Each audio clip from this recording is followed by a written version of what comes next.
Bonjour à toutes et à tous et bienvenue dans Smart Tech, le rendez-vous des nouvelles technologies de Bismart. Ravi de vous retrouver pour presque une heure de discussion sur tous les enjeux du monde de demain. Au sommaire de cette émission, un super calculateur, celui de Nvidia, son nom Cambridge One. Il sera dédié à la recherche médicale. Qu'a-t-il de plus puissant que les autres supercalculateurs? À quelle recherche sera-t-il dédié? Réponse tout de suite. Focus aujourd'hui dans notre talk sur les EdTech, les technologies de l'éducation. L'écosystème EdTech français est l'un des plus dynamiques d'Europe. Les acteurs du secteur dessinent déjà l'école et la formation de demain. Pourtant, ces applications au sein des écoles françaises restent difficiles. Problème de moyens de formation des enseignants. Nous poserons toutes ces questions tout à l'heure à nos deux invités. Et puis, aujourd'hui, le rendez-vous Launchpad avec Marwan Elfites. Un nouveau programme fait son entrée à la station F, celui des Femtech. Il accueillera une dizaine de startups dans le secteur des technologies dédiées à la santé des femmes. Et enfin, et demain, avec Cécilia Sévry, direction les fonds marins. Elle nous présentera une nouvelle technologie, un petit robot dédié à la recherche océanographique. Mais tout de suite, je vous le disais, place à l'interview du jour.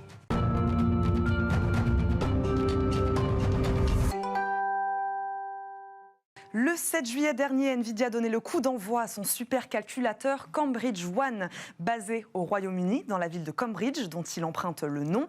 Un système dédié à la recherche médicale.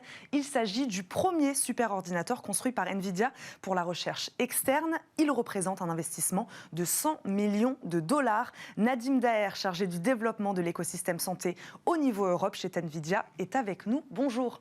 Bonjour Eva. Bienvenue sur le plateau de Smart Tech, Nadim. Petit rappel peut-être, avant de rentrer vraiment dans le détail de ce nouveau supercalculateur. Expliquez-nous ce que c'est exactement. Alors un supercalculateur, en gros, c'est un très gros ordinateur orienté sur la puissance de calcul, qui de plus en plus, cette puissance de calcul est mise au service de calcul pour l'intelligence artificielle. Donc comment traiter du big data de manière très efficace avec de l'algorithmique, de réseaux neuronaux, de deep learning, machine learning, donc toutes ces nouvelles manières d'analyser et d'extraire des prédictions et d'informations à partir de cette donnée.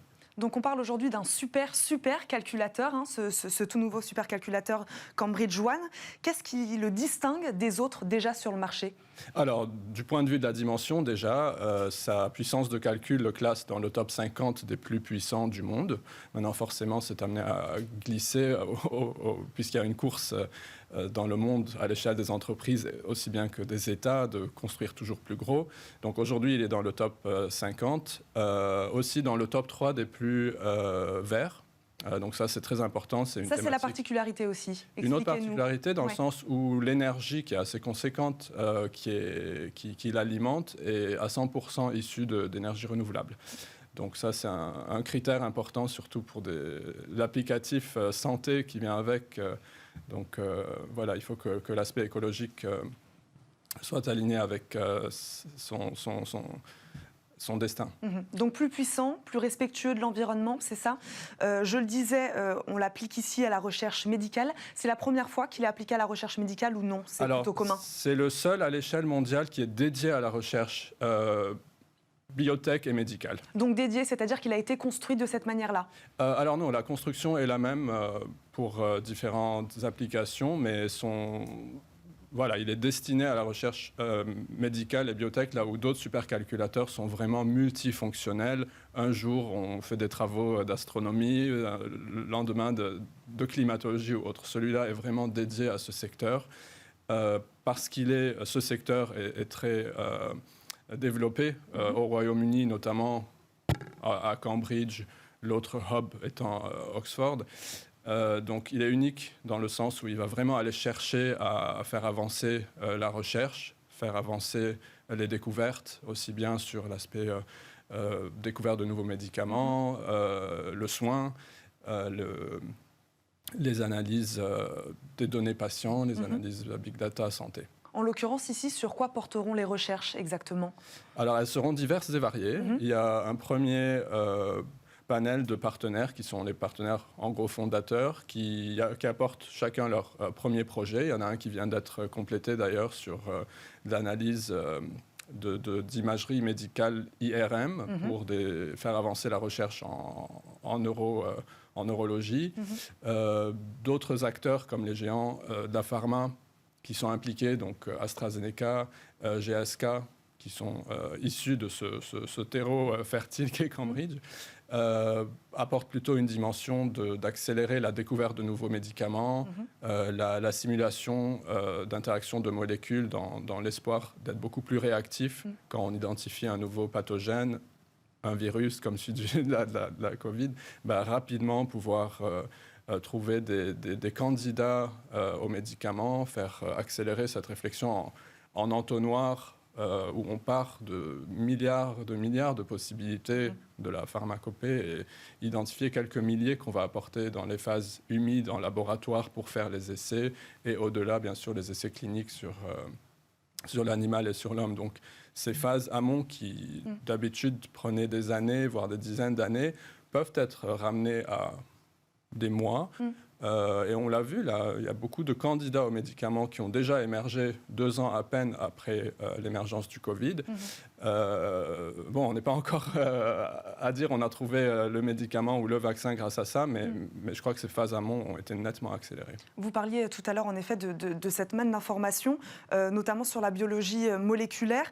C'est vrai que sur cette discipline ou une autre, historiquement, on parle de discipline, très laborieuse, d'où l'intérêt justement ici du supercalculateur. Quel retour avez-vous des scientifiques justement qui travaillent sur ces sujets-là, dont vous facilitez quand même énormément le travail? Exactement, donc c'est un outil en fait. C'est ça. Et en gros, il a 2 fonctions. Soit accélérer la manière dont on sait faire et dont on fait les choses aujourd'hui, passer des temps d'attente, de calcul d'années à des mois, ou de mois à des jours, ou de jours à des heures.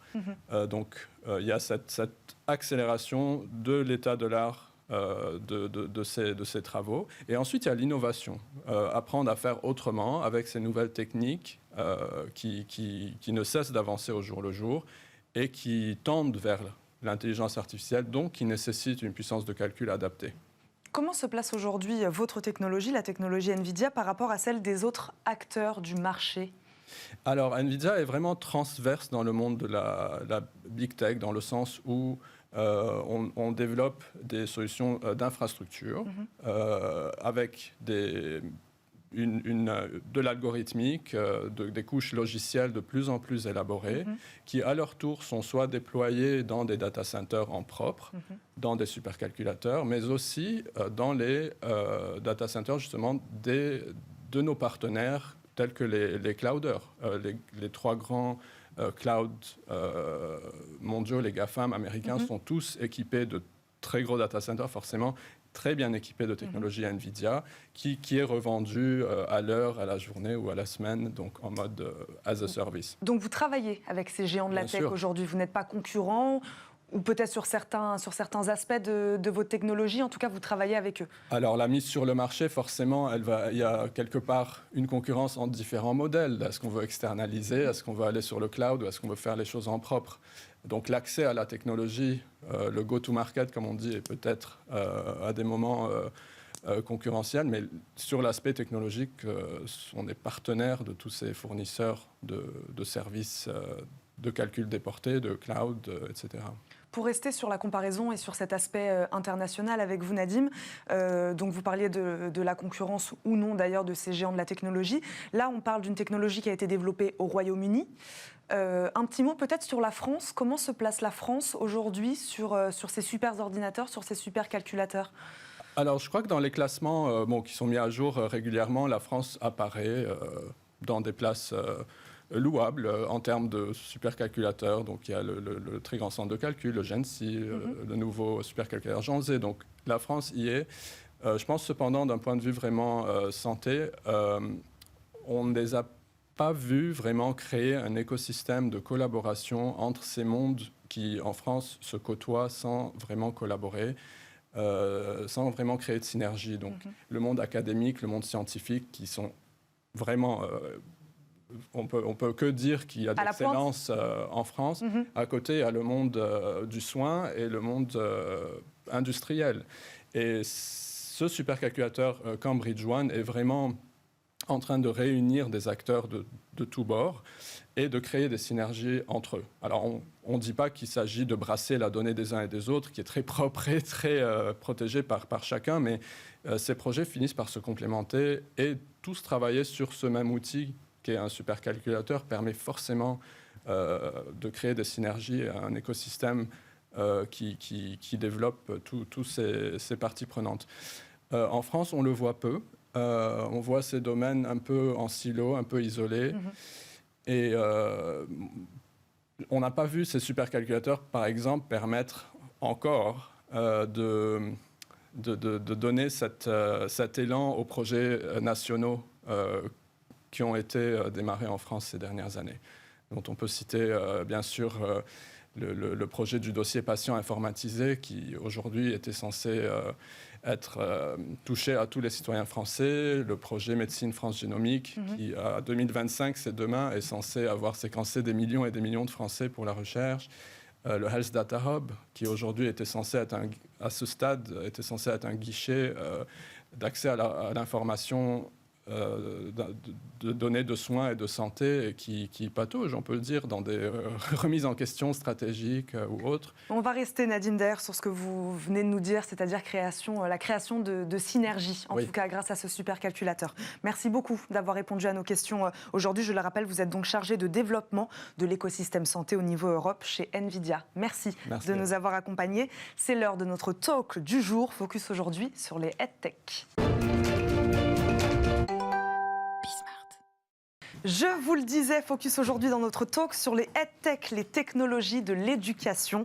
Elles ont le vent dans le dos depuis le début de la pandémie. La crise sanitaire a en effet accéléré l'utilisation des outils numériques, notamment dans l'éducation. Pourtant, la vraie transformation numérique au sein des écoles françaises peine, elle, à prendre forme. L'occasion aujourd'hui d'en parler avec nos deux experts. Bonjour à tous les deux. Marie-Caroline Missière, directrice générale du réseau Canopé, nous accompagne. Bonjour. Bonjour. Bienvenue sur le plateau de Smartech. Bertrand de la Ville-Georges, président directeur général des éditions Jocatop, est également avec nous. Bonjour. Bonjour. Merci à tous les deux de débattre avec nous aujourd'hui. Première question peut-être, Marie-Caroline Missière. Sommes-nous à un tournant, selon vous, dans l'utilisation du numérique à l'école aujourd'hui ? Absolument. Je vais tout de suite aller dans le vif du sujet. Ouais. Il y a une étude qui est sortie tout récemment au ministère de l'Éducation nationale qui à la fois a interrogé les enseignants en sortie de crise. On est encore dans la crise, mais en tout cas, oui, les pratiques ont vraiment changé puisqu'ils sont plus de 80% à considérer que la crise les a complètement acculturés au numérique. Et dans les mêmes proportions, ils trouvent que ces outils numériques leur permettent de développer l'innovation dans la classe. Donc ce sont des marqueurs très intéressants et qui contrebalancent un peu ce que vous avez dit en introduction, qui est aussi juste, cette impression que ça ne décolle pas, que la France n'arrive pas à prendre ce tournant numérique. Donc il y a des marqueurs, il y a des choses très intéressantes qui se passent sur le terrain. On est vraiment à un moment clé dont il faut se saisir et c'est ce qu'on fait au ministère de l'Éducation nationale. Je ne sais pas s'ils le disent dans cette étude, s'ils posaient cette question. Ils ont été presque forcés, en tout cas, de prendre en main ces outils numériques. Est-ce qu'ils se sont sentis un peu délaissés, peut-être, dans la manière de les appréhender ? Alors cette crise est extrêmement brutale pour nous tous, encore plus pour les enseignants qui ont dû, du jour au lendemain, réinventer leurs pratiques, réinventer leur façon d'enseigner, retisser le lien avec leurs élèves. Et donc c'est là que l'outil numérique arrive. C'est pas simplement un outil qui permet, avec la visioconférence par exemple, de retrouver cette présence avec sa classe. Et c'est là aussi que c'est intéressant.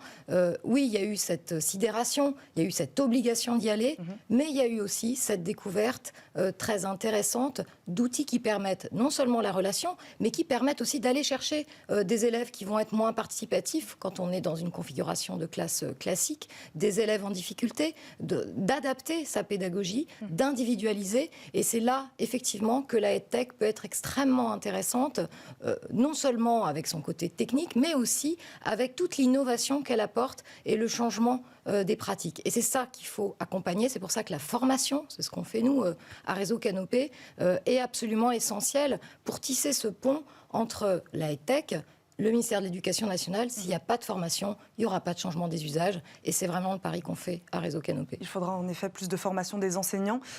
Bertrand de la Ville-Georges, diriez-vous qu'il y a un décalage? Donc on disait, ces professeurs qui ont été un peu obligés en tout cas de s'adapter à ces outils numériques. Les très jeunes, même très très jeunes, eux ont déjà les codes du digital de plus en plus tôt. Diriez-vous qu'il y a donc un décalage entre les pratiques de ces très jeunes et l'application qui est faite, en tout cas pour l'instant, dans les écoles de ces outils numériques? Alors, déjà, je vais vous parler que du primaire. Parce que on est... On peut être très jeune au primaire. On commence le primaire à 6 ans. Oui, exactement. Donc, moi, je pense qu'il y a eu, en effet, un vrai virage avec le Covid. Mais le ministère avait déjà lancé beaucoup de plans d'équipement. Et je m'en rends compte en allant sur le terrain, quand on va dans les écoles. Il y a beaucoup d'équipements matériels et je pense qu'on est à un virage au niveau de l'équipement en ressources maintenant. Quand je dis ressources, c'est la partie logicielle. Ce sont les outils, donc la partie EdTech. Juste à titre indicatif, notre chiffre d'affaires sur la partie logicielle, sur le premier semestre, sur la partie numérique uniquement, a bondi de 90%. Donc, je pense que c'est un chiffre, c'est très terrain. Là, en fait, je suis sur... on a 45 commerciaux dans toute la France, ils vont voir des écoles tous les jours. Donc ça veut dire que là, il y a de la demande. Et oui, le virage est en train d'être pris, moi j'en suis convaincu. Alors, il y a les enfants et puis les enseignants. Alors, je rajouterais que l'enfant, il est aussi très moteur sur la partie numérique. C'est-à-dire qu'un enfant, une tablette ou un PC, c'est plus un ami. C'est-à-dire qu'il se sent à l'aise. C'est pas comme les parents. Alors que pour le professeur ou les parents, ce serait plutôt un ennemi, c'est ça? Je dirais pas ennemi, non, parce que c'est un accompagnement permanent. Mais si on approche la pédagogie avec cet outil numérique, l'enfant y est assez favorable. Alors bien sûr, je pense qu'il faut faire attention au temps d'écran. Ça, c'est quand même un vrai sujet. Et ça fait partie des travaux qu'on fait chez Jocatop notamment, avec des applications qui s'arrêtent à certains moments. Parce que je parle aussi du parascolaire, c'est-à-dire que des applications qu'on propose pour les parents aussi, et bien sûr pour les enseignants. Marie-Caroline Missière, est-ce que vous êtes d'accord avec ce constat qui est de dire donc que presque les écoles, en tout cas c'est ce que vous nous dites sur le terrain, elles les ont, ces ressources, elles ont accès à ces tablettes, etc. Elles n'ont pas encore accès au logiciel. Vous êtes d'accord avec ce constat-là? C'est vrai qu'il y a plusieurs choses dans ce que vous venez de dire. Il y a déjà le mot équipement. C'est vrai qu'on a eu des plans équipements successifs et cette image désastreuse d'équipements, de tablettes, d'ordinateurs qui restent dans les cartons et qui ne sont pas utilisés en classe. D'où l'importance de la formation, comme je le rappelais. Sinon, ça ne marche pas. Et il y a aussi ce sujet très vif dans la tête des parents, le temps d'écran. Et donc cette dualité, si vous voulez, à la fois un monde complètement numérique qui réinvente nos façons d'échanger, qui réinvente nos économies, c'est d'ailleurs le thème de votre émission, et puis cette défiance vis-à-vis de l'usage des écrans. Et c'est pour ça, à mon avis, que si l'école reste à l'écart de ces pratiques numériques, nos enfants seront abandonnés au bruit des réseaux sociaux, à des usages très limités du numérique. Il faut à la fois qu'ils comprennent la culture numérique, qu'ils la dominent. Ce sont les humanités numériques qui ont été réintroduites dans la réforme du lycée, par exemple. Et il faut aussi que les enseignants s'en saisissent pour que ces outils numériques ne restent pas à la périphérie de l'école sans usage intelligent, sans usage pédagogique. Et donc je pense que ça, c'est un enjeu crucial. Et puis tournant aussi, et c'est ce que vous avez dit, parce que très bien, il y a un usage des tech qui va monter en puissance, des investissements qui se développent, mais cette crise oblige aussi ce secteur à monter en puissance et à monter en qualité. Parce que l'équation selon laquelle on apprendrait mieux avec le numérique, aucune étude de recherche très sérieuse, documentée, ne la prouve. Il y a même des études inverses. Donc il y a cette complémentarité entre professeur, la recherche, l'éducation nationale, la filière EdTech, qu'il faut réussir à emmener pour rassurer les parents, convaincre les enseignants et permettre aux enfants de s'acculturer pleinement au numérique et de le dominer d'une certaine façon.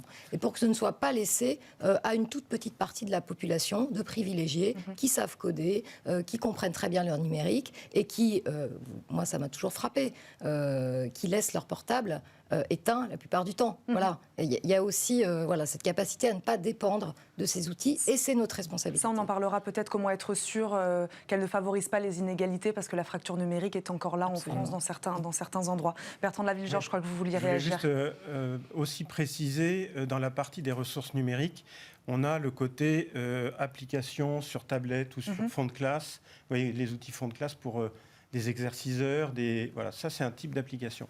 Et puis on a aussi, chez Jocatop, développé des leçons numériques. Et là, la leçon numérique, elle est au service de l'enseignant. Et c'est une demande assez forte, c'est-à-dire que grâce aux tableaux numériques interactifs qui sont maintenant beaucoup dans les écoles, l'enseignant peut projeter sa leçon qui est enrichie de beaucoup d'éléments. Je me souviens d'une séance où j'étais allé dans une classe sur une leçon d'histoire sur la Grande Guerre. Donc le professeur déroulait cette leçon et il y avait des films de l'INA, par exemple. Là, le public, les enfants étaient passionnés. Donc on sent que c'est aussi une approche quand même très bonne pour l'enseignement. Voilà, ça aide l'enseignant dans sa démarche. C'est ce que vous nous disiez aussi tout à l'heure, Marie-Caroline Missière. Il y a un vrai intérêt du numérique dans l'apprentissage. Il n'y a pas que ça, il ne faut pas qu'il y ait que ça, mais il y a un vrai intérêt pour l'enfant, pour la motivation, pour le plaisir d'apprendre. Dites-nous, on a envie de savoir les éléments qui, en effet, qu'est-ce qu'apporte vraiment le numérique à l'apprentissage? Alors déjà, ce qui est très important, c'est qu'il faut s'adapter à la pratique du professeur. Le numérique ne peut pas être plaqué sur une classe comme ça. Les ressources pédagogiques sur étagère, ça ne fonctionne pas forcément. Donc, encore une fois, voilà, faire ce lien, c'est former aux usages pédagogiques du numérique. Mais là où c'est vraiment intéressant, c'est que vous avez une variété d'outils qui vont des outils pour recréer le lien, comme je disais tout à l'heure, à des outils pour suivre vraiment finement la progression de chaque élève. C'est ce qu'on appelle l'adaptive learning. Et donc ça, ce sont des outils nouveaux qui répondent à une des préoccupations majeures des professeurs aujourd'hui, qui est de dire comment faire face à l'hétérogénéité des élèves dans une classe. Comment je fais pour adapter mon enseignement quand j'ai des élèves qui n'en sont pas au même point. Et c'est là que le numérique permet aussi, sans citer un outil ou un autre, un suivi plus adapté. On est aussi très intéressé dans les développements qu'on suit par des outils aussi qui permettent de mémoriser un petit peu différemment. Par exemple, à travers des chansons, des outils qui permettent de réinventer la relation avec le parent, d'ouvrir la classe aussi et la communauté éducative. Donc vous avez une variété d'usages, mais attention à ne pas plaquer un outil. Il faut que l'enseignant, ça s'adapte vraiment à son besoin et à sa classe et au profil d'élève qu'il a. Parce qu'on le disait tout à l'heure, l'écosystème des tech aujourd'hui est florissant. Beaucoup d'outils sont proposés, en tout cas beaucoup d'outils différents. Vous en avez cité quelques-uns, les vidéos, les MOOC, les applications, les algorithmes. Enfin voilà, beaucoup de choses sont... L'offre est là en tout cas. Il faudra aussi peut-être apprendre, vous êtes d'accord avec ça, Bertrand de la Ville-Georges, aux professeurs à faire le tri parce que l'offre est là, l'offre est multiple. Comment dire aux professeurs, bah voilà, aujourd'hui, il faudrait plus que vous utilisiez ça. Il va falloir faire le tri dans cette offre florissante. Je suis pour ma paroisse, donc je vais dire prenez Jocatop, il n'y a pas de sujet. Non, je pense que il va y avoir cet enjeu-là aussi. Oui. Quel outil utiliser? Je pense que la base d'un bon outil, c'est déjà le contenu pédagogique. Donc ça veut dire qu'il faut avoir des auteurs, et les auteurs doivent être des enseignants. Donc à partir de là, on va avoir le contenu. Après, on vient greffer la partie applicative, donc l'ergonomie, la partie développement logiciel, la simplicité, et là, on peut faire un bon produit. Donc oui, ce sera à l'enseignant de faire le choix, c'est sûr. Donc, Marie-Caroline. Respect de la liberté pédagogique de l'enseignant, tout à fait. Mais il y a aussi la question du financement, c'est-à-dire comment accéder à ces outils. Et c'est là que le ministère de l'Éducation nationale intervient, donc pour recommander des outils, améliorer leur qualité, le lien avec la recherche, leur qualité pédagogique. Et donc pour donner comment un exemple on reçoit très d'ailleurs concret, ce tampon de l'Éducation nationale pour dire cet outil, on l'accepte au sein des écoles françaises? Alors aujourd'hui, il n'y a pas de tampon en tant que tel, mais il y a ce qu'on appelle des marchés publics, qui permettent à la fois de rémunérer des ressources EdTech qui vont être mises à disposition gratuitement des enseignants. Je vous donne un exemple très concret. Nous lançons un marché public assez conséquent de 25 millions d'euros pour acquérir des ressources EdTech. Ce marché se clôt le 1er octobre et qui vont être déployées dans le cadre d'une expérimentation qui s'appelle Territoire numérique pour l'éducation, qui est lancée par le ministère de l'Éducation nationale avec le secrétariat général pour l'investissement. Pardonnez-moi pour ce cadre, mais c'est important de le savoir. Dans plusieurs départements en France. Et là, très concrètement, on va sélectionner un certain nombre de EdTech et on va les mettre à disposition des enseignants avec, ce qui est très nouveau, une formation pour chaque ressource sélectionnée. Voilà le processus que j'ai esquissé à grands traits, mais c'est pour répondre très concrètement à votre question. Et ça, c'est maintenant, et c'est un investissement très important de l'État dans l'éducation numérique. On ne le dit pas assez. Donc, je me permets de le souligner. J'en profite, Marie-Caroline Missière, pour rebondir sur ce que vous venez de dire. La pratique des outils numériques, je ne sais pas si vous êtes d'accord avec moi, j'ai l'impression qu'il y a une notion de sur-mesure sur ces outils numériques. L'enfant apprend à son rythme, etc. Ce qui va un peu à l'encontre aujourd'hui de ce qui se passe dans les écoles françaises, c'est-à-dire qu'il y a un programme, le professeur va suivre son programme, il n'a pas forcément le temps d'aller voir tous les élèves un par un, etc.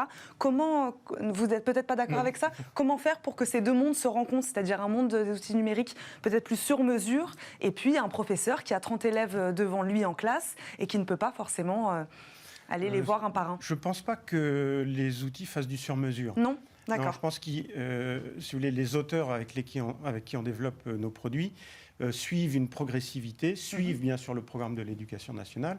Donc, on peut avoir du sur-mesure sur la différenciation. C'est-à-dire qu'on peut gérer des niveaux, on peut gérer, vous voyez, la difficulté d'un enfant par rapport à un autre. Il y a une question de rythme quand même.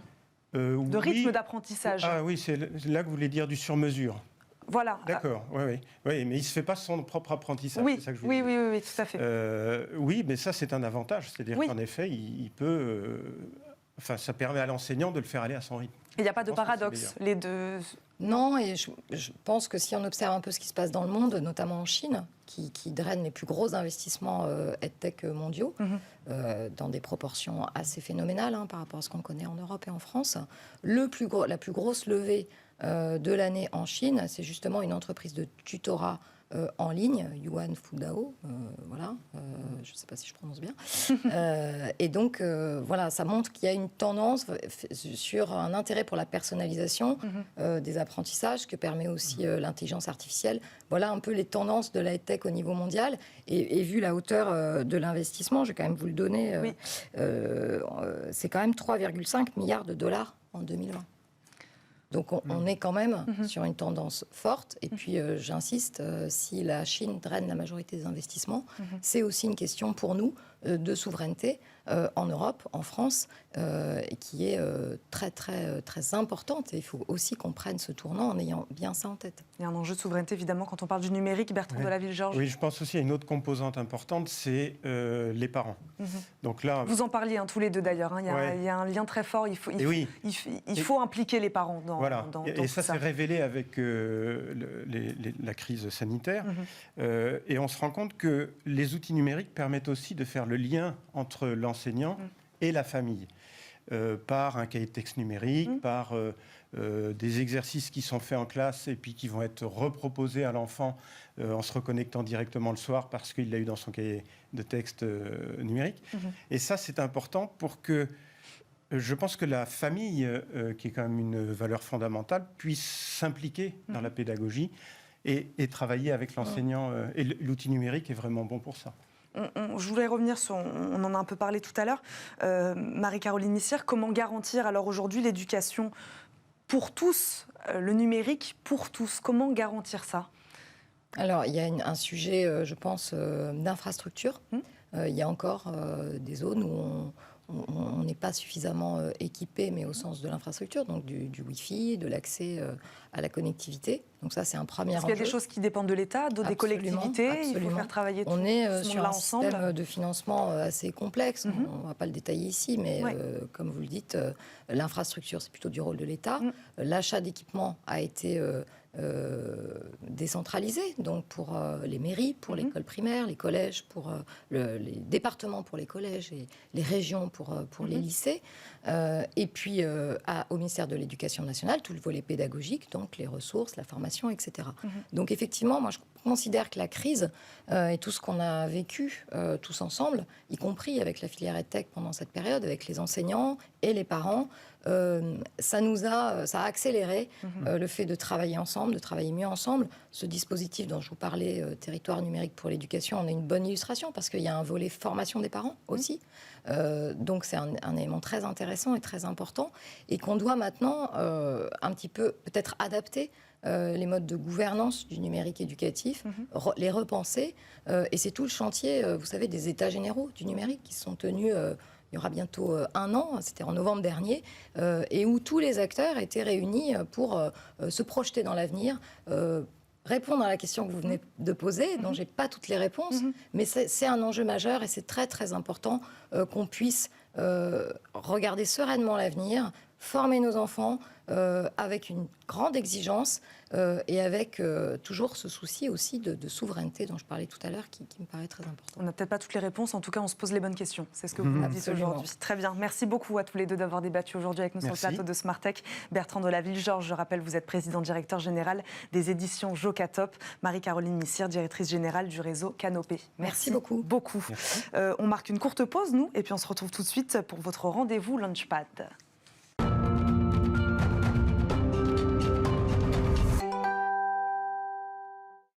Marwan Elfites, responsable des programmes start-up de Station F, est avec nous. Bonjour Marwan. Bonjour. Merci d'être avec nous sur le plateau de Smart Tech. C'est la rentrée et un nouveau programme fait son entrée à la Station F. On est comme ça, nous on revient en septembre, on lance un nouveau programme. C'est effectivement le 3e programme maison de Station F, après le Founders Programme qui est à destination de start-up généralistes, le Fighters à destination d'entrepreneurs sous-représentés, maintenant le Femtech Programme qu'on a annoncé la semaine dernière. Qu'est-ce que c'est alors? Expliquez-nous, le Femtech. Femtech pour Female Technologies. Alors, contrairement à ce que beaucoup pensent, il ne s'agit pas de regrouper des entrepreneurs, des entrepreneuses. Il s'agit tout simplement d'aider des startups qui répondent à un besoin, à savoir le besoin lié à la santé féminine.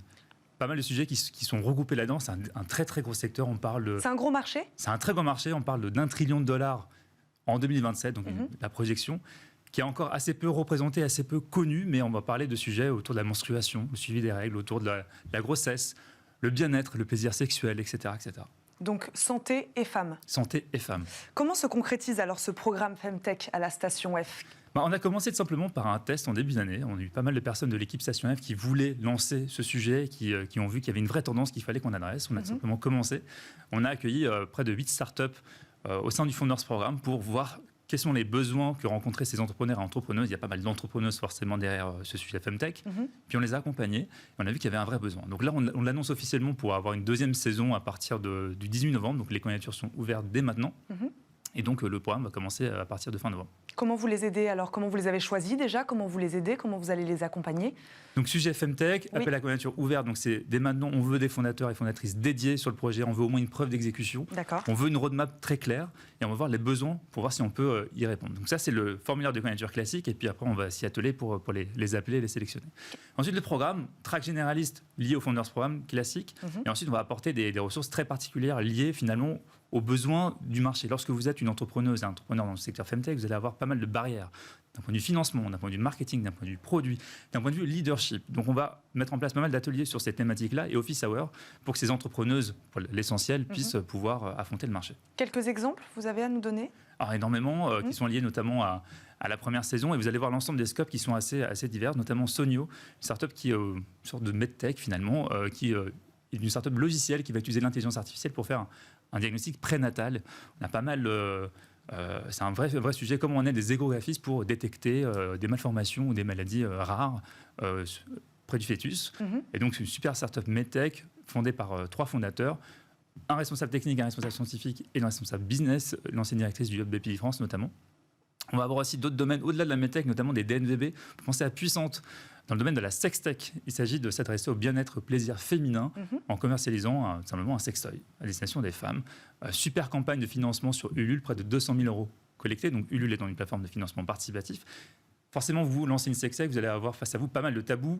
Comment vous pitchez ce genre de projet à des investisseurs? Comment vous le communiquez sur les réseaux sociaux? Énormément de barrières qu'on essaye finalement de casser à travers le Femtech Programme. Marwan, comment faire la différence? Ça veut dire que là, vous me parlez de start-up de MedTech, par exemple. Est-ce qu'elles seront catégorisées dans les Femtech, dans les MedTech? Comment ça va se passer, ça? Il y a toujours, lorsqu'on parle d'une start-up, plusieurs domaines. Notamment, on peut parler de DNVB lorsqu'il s'agit de marques qu'on va construire en ligne, qui peuvent être en même temps des Femtech. On va avoir des MedTech qui peuvent être des Femtech, mais on a besoin d'avoir ce programme Femtech parce qu'il y a énormément de tabous à adresser. Souvent, il s'agit de femmes entrepreneurs, là aussi, comment on les aide à affirmer leur leadership et à pitcher devant des investisseurs. Comment on arrive à pitcher un projet très spécifique lié à la santé féminine à des investisseurs qui sont pour l'essentiel des hommes, il faut se le dire. Et donc là aussi, on a pas mal d'ateliers sur le sujet. Et comment on arrive à communiquer sur les réseaux sociaux, comment on arrive à communiquer sur les moteurs de recherche lorsque certains mots sont assez tabous et associés finalement des fois à la pornographie. Donc ça, c'est l'un des enjeux du tag Femtech derrière le programme. Vous le disiez tout à l'heure, on est un peu aux prémices de ce marché des Femtech qui va s'étendre et qui va s'étendre ces prochaines années. Il reste, j'imagine, encore des obstacles peut-être à franchir. Vous le disiez notamment sur l'image que renvoient aujourd'hui certaines activités. Sur la méconnaissance du sujet. Sur la méconnaissance Forcément, du sujet. on parle souvent de diversité. Il faut faire de la pédagogie. Faire de la pédagogie, c'est l'un des enjeux. On peut parler de ces sujets librement.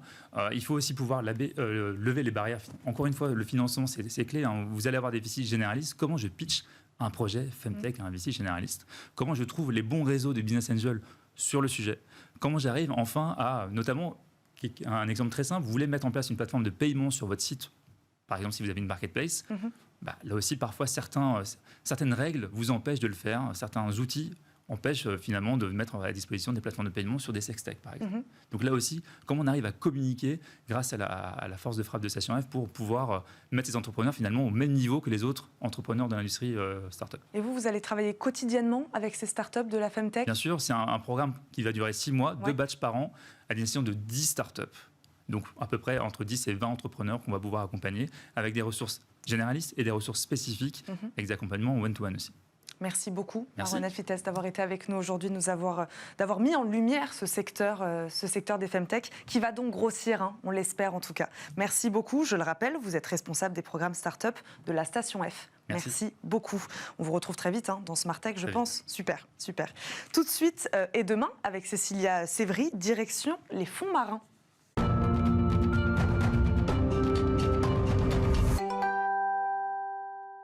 Cécilia Sévry nous a rejoint. Bonjour Cécilia. Bonjour Eva. Aujourd'hui, on découvre avec vous une technologie dédiée aux fonds marins. Oui, spécifiquement un robot dédié à la recherche océanographique, vous le disiez tout à l'heure en introduction, pour une zone en particulier, c'est la Twilight Zone. Alors ça n'a rien à voir avec le les film vampires. D'accord, rien à voir. Absolument rien à voir. Quoique, il s'agit bien ici d'organismes vivants qui se tapissent dans l'ombre. Alors précisément, je m'explique. La Twilight Zone, c'est une zone en mer où la lumière du jour ne pénètre pas. Ce qui veut dire aussi qu'il n'y a pas de photosynthèse. C'est pour ça que c'est si intéressant d'observer un organisme vivant qui se passe de photosynthèse. Et c'est pour ça aussi qu'on innove énormément autour de ces recherches-là, parce qu'il faut aller en profondeur. Cette Twilight Zone, c'est entre 200 et 1000 mètres de profondeur. Donc il faut avoir la technologie pour aller profondément et discrètement observer cette faune.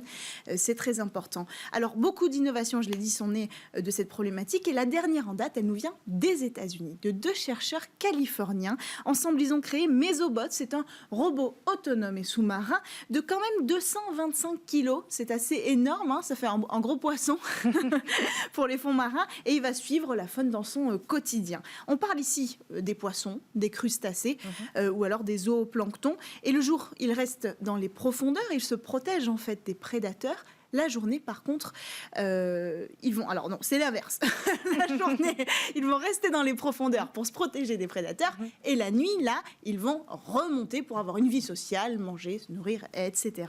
Et donc, ce voyage vertical quotidien, il va être suivi par le robot. Comment, alors ? Alors, grâce à des caméras qui sont disposées tout autour de cet appareil. Et ces caméras sont traitées grâce à des algorithmes, précisément des algorithmes de détection des objets en mouvement qui vont traiter ces images. Alors, ils repèrent pas seulement le mouvement, ils repèrent aussi la forme, ils repèrent aussi un changement de couleur, tout ce qui peut distinguer un objet d'un autre. Quand c'est le mouvement, il faut que le mouvement soit pas trop rapide, sinon ça posera des difficultés à ce robot. Mais quand même, il y a un autre avantage à ce système, c'est que si le poisson sort du champ, les algorithmes sont capables, en fonction de la position du robot, de détecter le chemin à suivre pour rattraper ce poisson et en faire sa cible pour le suivre jusque dans les profondeurs. En plus de ce système, eh bien, le Mesobot embarque tous les outils classiques de mesure océanographique. Évidemment, c'est une opportunité exceptionnelle pour la recherche. Donc, on va mesurer la température de l'eau, la clarté de l'eau, la salinité de l'eau et bien d'autres mesures encore qui sont nécessaires. Mais ça, c'est pas analysé en temps réel par le robot. Ce sera ensuite étudié plus tard par les chercheurs. Moins d'urgence sur ces, sur ces sujets-là. Exactement. Est-ce qu'il est fonctionnel, Cécilia, déjà ? Oui, alors il est fonctionnel, mais il est encore pas 100% autonome. Il y a une expérience grandeur nature qui a été menée dans les eaux de la baie de Monterey par 200 mètres de fond et le robot il a été immergé, relié à un câble de fibre optique au navire et dans un premier temps piloté à distance. Ensuite, une fois que la cible a été verrouillée, eh bien, il a pu partir de façon autonome à la poursuite de ces poissons. Merci beaucoup, Cécilia Sévry, de nous avoir fait visiter un peu ces fonds marins, ces fonds obscurs, comme vous le disiez, où nous, on n'y va pas en tout cas. Non. Alors, c'est important de le dire, c'est des LED rouges qui surveillent par la lumière qui est utilisée pour ces poissons, c'est des LED rouges. Il faut le dire parce que l'objectif, c'est pas de déranger la faune. Oui. Et les animaux marins ne craignent pas la lumière rouge. Donc voilà, tout est pensé pour pouvoir les observer discrètement. C'était bien de le préciser. Merci beaucoup, Cécilia Sévry. D'ailleurs, on vous retrouve tout de suite dans le lab à la découverte de 4 jeunes pousses d'avenir. Vous l'aurez compris, c'est déjà la fin de cette émission. Merci à tous de nous avoir suivis. Demain, vous retrouverez Delphine Sabatier à la présentation de ce rendez-vous. Moi, j'ai été ravie de la remplacer pendant ces 3 jours. Merci à Juliette de m'avoir aidé à préparer cette émission aujourd'hui. Je vous souhaite à tous donc une très bonne journée sur Bismart et je vous dis à très vite.